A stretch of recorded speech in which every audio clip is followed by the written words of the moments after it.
Les joueurs vont partir en vacances après le match. On va les laisser tranquilles pendant une dizaine, une quinzaine de jours et puis ils vont avoir un programme de reprise. Puis on va aller dans le nord du Finistère pour 4 ou 5 jours. On va faire 2 matchs amicaux et on va revenir. La période, c'est à partir de mémoire, c'est le premier match amical ici, c'est le 11, je crois, contre Brest, et c'est la semaine qui suit. Mais c'est intéressant de se mesurer à une équipe du Point qui a un bon niveau. Voilà, puis l'année dernière, ils n'ont pas été déçus, ni Guingamp, ni Lorient. Ça a été des matchs intéressants, même pour nous. Hein. Voilà. Donc moi, ça me plaît bien de ne pas être obligé d'aller faire des kilomètres et des kilomètres pour jouer. Pas toujours le cas. Ici, quand on peut travailler dans la région et bien travailler dans la région, il ne faut pas s'en priver. C'est une équipe qui a de la qualité, qui est capable de faire de très bons résultats contre Nancy par exemple, qui n'a pas gagné, Valenciennes qui n'a pas gagné là-bas.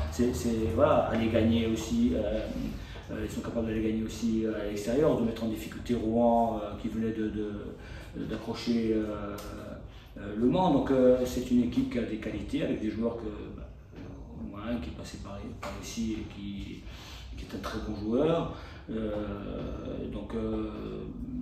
Joueur d'expérience aussi avec donc Silla et Kolemanga derrière. Un gardien aussi qui connaît le championnat. Des joueurs en devenir comme Karamoko. Voilà, c'est une équipe qui a des qualités. On l'avait vu ici au match aller, c'est une équipe qui a des qualités. Maintenant,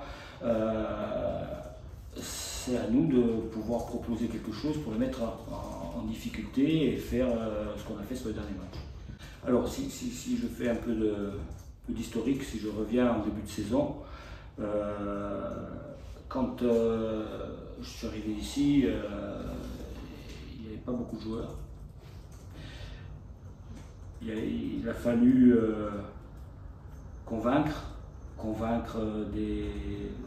des anciens, des historiques du club, de faire une saison parce qu'ils avaient été aussi traumatisés par la descente et par la fuite en avant de beaucoup de joueurs de l'effectif. Donc forcément, personne ne savait comment ça allait se dérouler.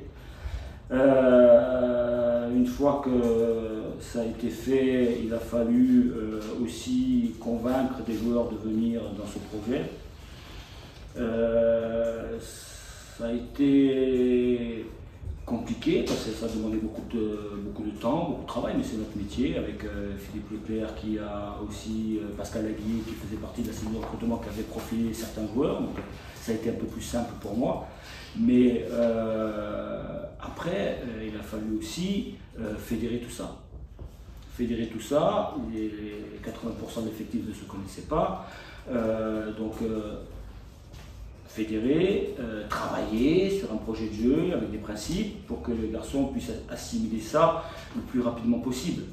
Et ça a donné un début de saison mitigé sur les 3 premiers matchs, enfin sur les deux premiers. Et puis après, on a commencé à être performant, mais performant, je dirais, à l'énergie plus que sur la maîtrise, plus que sur ce qu'on propose aujourd'hui. Donc, le petit bémol, c'est qu'il y a eu un trou d'air énorme qui a mis en danger la saison sportive, qui a mis en danger un staff, qui a mis en danger des joueurs. Et après, il y a eu ce sursaut, ce regain de forme, parce qu'on a réussi à assimiler beaucoup de choses. Et si on avait réussi à assimiler ces choses-là un peu avant, je pense qu'on aurait eu quelques points en plus. Alors, pour terminer sur la question, je dirais que le bilan aujourd'hui ne peut être que positif par rapport à un objectif qui était le maintien et par rapport à une situation initiale. Mais personnellement, je me dis tranquillement, j'ai quelques regrets. Voilà, j'ai quelques regrets quand on voit ce qu'on produit aujourd'hui contre les équipes du haut du tableau. On ne peut avoir que des regrets, mais dans la vie, on ne vit pas avec les regrets. Le Stanislas, pour moi, entre le moment où il est arrivé ici et aujourd'hui, c'est plus le même joueur. C'est plus le même joueur. Et quand il est arrivé ici, il ne pouvait pas jouer tout seul devant. Et aujourd'hui, il peut jouer un peu de partout. Il peut jouer devant, il peut jouer en soutien d'attaquant. Mais là où il est performant, et vous l'avez vu encore ce week-end, c'est quand il a cette capacité à pouvoir se déplacer, à pouvoir maîtriser le ballon, à pouvoir faire des passes décisives, à pouvoir marquer des buts, à marquer des buts. En fait, il peut marquer des buts de vrais avant-centres. Le but qu'il marque là contre Le Mans, c'est un but de renard de surface parce qu'il suit le ballon, il sent le coup. Peut-être que contre Bagne en début de saison, il ne suivait pas. Donc il est capable de marquer des buts quasiment tout seul. Le but qu'il marque contre Orléans ici sur un contrôle enchaîné, sur un ballon et une frappe.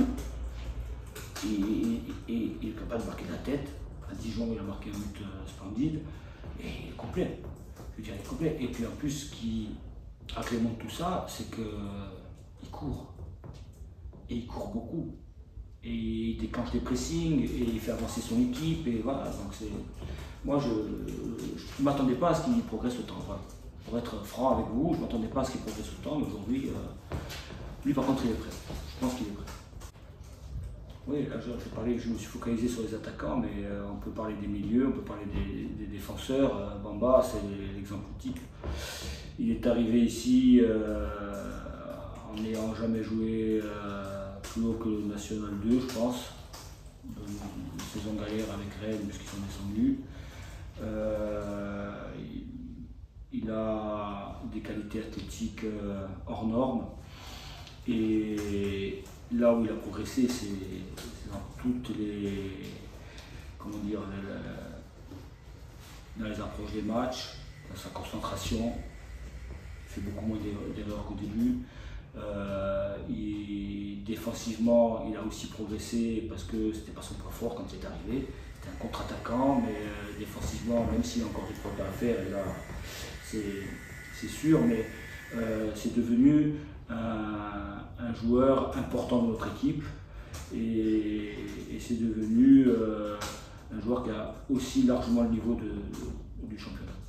Quand vous posez la question, quand je l'ai vu, je me demandais qui j'avais vu comme latéral cette année à droite qui pouvait le concurrencer.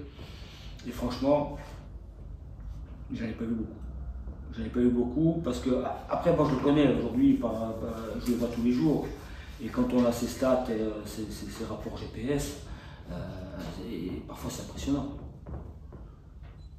C'est pour un latéral. Quand on fait 500 mètres de sprint dans un match, c'est beaucoup. Et lui il le fait. Et il les fait régulièrement en fait. Et c'est pour ça qu'il fait des différences. Pour ça. Et là maintenant il a pris tellement une telle confiance et une telle assurance dans ce championnat qu'il marque des buts. Avec des joueurs comme ça, il faudrait les avoir 2 ans en fait. Et oui, parce que quand ils arrivent, ils ne connaissent pas le niveau, donc ils sont un peu sur la pointe des pieds. Quand ils commencent à être performants, de temps en temps ils se blessent, c'est son cas. Puis après quand ils reviennent, là ils retravaillent, ils reprennent confiance, l'équipe en plus tourne, donc ça... Il faudrait les avoir 2 ans pour qu'ils franchissent à nouveau un palier. Il faudrait l'année prochaine, par exemple, alors je me projette, ça encore c'est du football fiction, parce qu'il ne sera pas là, je vous le dis. Mais voilà, c'est un garçon qui a marqué un but et qui a fait 4 passes décisives. Mais on est l'équipe du championnat qui centrons le plus. Donc, c'est pas suffisant. Sur ces stats, c'est pas suffisant. Les buts, je m'en fous, mais les passes D, les centres, dans ses choix de jeu, il faut qu'il s'améliore encore, pour qu'il ait encore plus de stats. Voilà. Ça c'est important. Ça c'est important et il en est capable parce qu'il est capable de mettre des bons ballons. S'il y avait encore 5 ou 6 matchs, je vous garantis qu'il passerait de 4 à 6 ou 7. le passe D et peut-être un but supplémentaire. Parce qu'aujourd'hui, il a compris beaucoup de choses, il prend des informations quand il va centrer, alors qu'avant il baissait la tête, il centrait, c'était un peu plus compliqué.